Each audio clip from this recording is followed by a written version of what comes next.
आपला आवाज कोकण 24 तास। रत्नागिरी शहराला पाणी पुरवठा करणाऱ्या शीळ धरणामध्ये पाण्याचा मुबलक साठा असल्याने पुढील 2 ते 2.5 महिने रत्नागिरीकरांना पाणी टंचाईला सामोरे जावे लागणार नाही असा विश्वास नगरसेवक तथा पाणी पुरवठा विभागाचे सभापती निमेश नायर यांनी व्यक्त केलाय। आज मी शीळ धरणावर जाऊन पाहणी केली, कारण आपल्याला माहिती आहे की दरवर्षी एप्रिल आणि मे मध्ये ह्या पाणी आपल्याला कमी प्रमाणात असतं। तर मी आता आज शीळ धरणामध्ये जाऊन पाहणी केली। माझ्याबरोबर आमचे पाणी खात्याचे पवार होते, चाळके साहेब होते आणि इरिगेशनचे धामापूरकर साहेब होते। तर आम्ही जाऊन पाहणी केली, तर तिथे आज दिनांक 1 तारखेचा आजचा साठा 116.5 मीटर एवढं पाणी आपल्याकडे आहे। आणि हे पाणी आपल्याला कमीत कमी पुढचे 70 दिवस आपल्याला पुरून उरेल शहरासाठी। म्हणजे आपलं रोजचं जे आपल्याला जे पाणी लागतं ते आपल्याला 20 MLT पाणी आपल्याला शहराला लागतं दिवसाचं।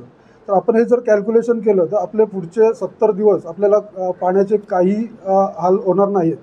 म्हणजे आपलं एप्रिल आणि मेमध्ये जसं आता मला बरेच लोकांनी विचारलं की एक दिवस पाणी आड होणार आहे का, तर असं काहीही होणार नाही आहे। लोकांना सफिशियंट पाणी मिळणार आहे। पाणी नियोजन करताना अलीकडच्या काळामध्ये 1 दिवसाआड 2 दिवसाआड असं काही करावं लागेल किंवा काय? नाही ना, मी मगाशी तेच बोललो ना, आपल्याकडे आत्ता जो पाणी साठा आहे त्यात जे आपल्याला रोजचं पाणी लागतं, आपल्याला 20 MLT पाणी लागतं। म्हणजे लिकेजेस वगैरे काय किरकोळ असतील ते वगैरे सगळं कॅल्क्युलेशन करून, तर आत्ता जो पाणी साठा आपल्याकडे आहे ते जर कॅल्क्युलेशन केलं तर आपल्याला पुढचे 2 महिने काही अडचण नाही। जसं आज ज्या रीती पाणी चालू आहे त्या पद्धतीने आपण शहराला पाणी देऊ शकतो। म्हणजे 1 दिवस आड असं काही होणार नाही। 15 मे नंतर पुन्हा पाणी पुरवठा संपूर्ण ठिकाणी समपातळीने दिला पाहिजे अशी नागरिकांची साधारण अपेक्षा असते। तर ती स्थिती काय आहे? लोकांना सर्व ठिकाणी नगरसेवक तथा पाणी पुरवठा विभागाचे सभापती निमेश नायर यांनी संबंधित विभागाच्या अधिकाऱ्यांसमवेत शीळ धरणाची पाहणी केली।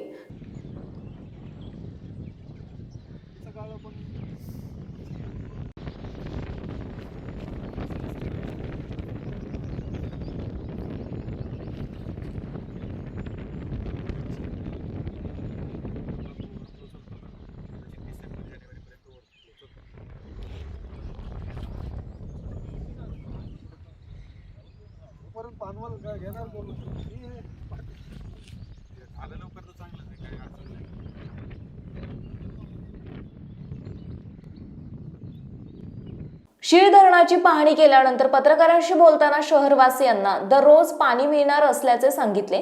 या प्रसंगी उपनगराध्यक्ष समीर तिवरेकर, नगरसेविका प्रीती सुर्वे उपस्थित होत्या। हो, आपल्या शहरामध्ये आता माझ्या ते योजना पूर्ण होऊन माझ्या ते 2 वर्ष झालेली आहेत। तर माझ्यामध्ये प्रत्येक भागामध्ये मला असं वाटत नाही कुठे अजून काही अडचण आहे, की सर्वांना सफिशियंट पाणी आहे।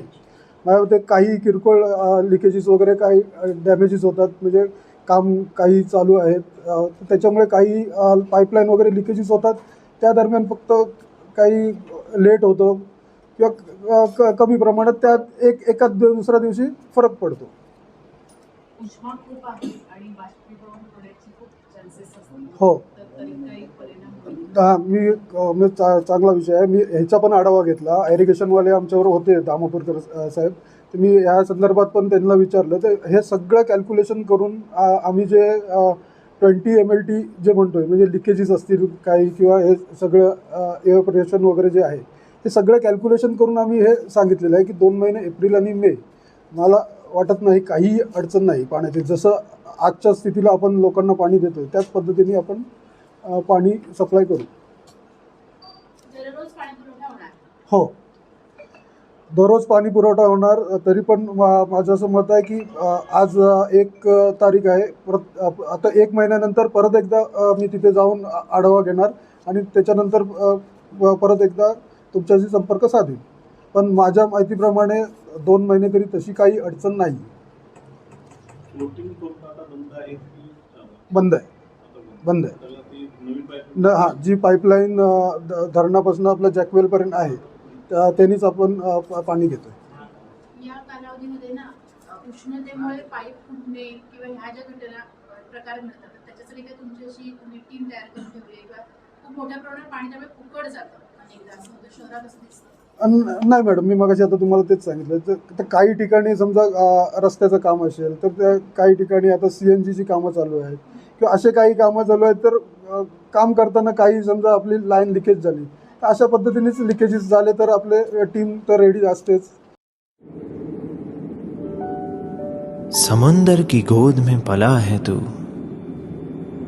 अंगड़ाई लेते ही लहरें शुरू, आज यौवन की मस्ती छोड़, ले चलता हूं तुझे एक नए मोड़, आजा तुझे मां पुकारे अब, छेड़ देते हैं बीच से कुछ शरारत हंसी, गले लगा ले उसे ए फकीर, इंतजार कर रहा है तेरा तो, चल दे देते हैं उसे फसल की खूबसूरती तो, आजा तुझे मां पुकारे अब, उन्हें भी देनी है एक नई पहचान, आजा तुझे मां पुकारे अब।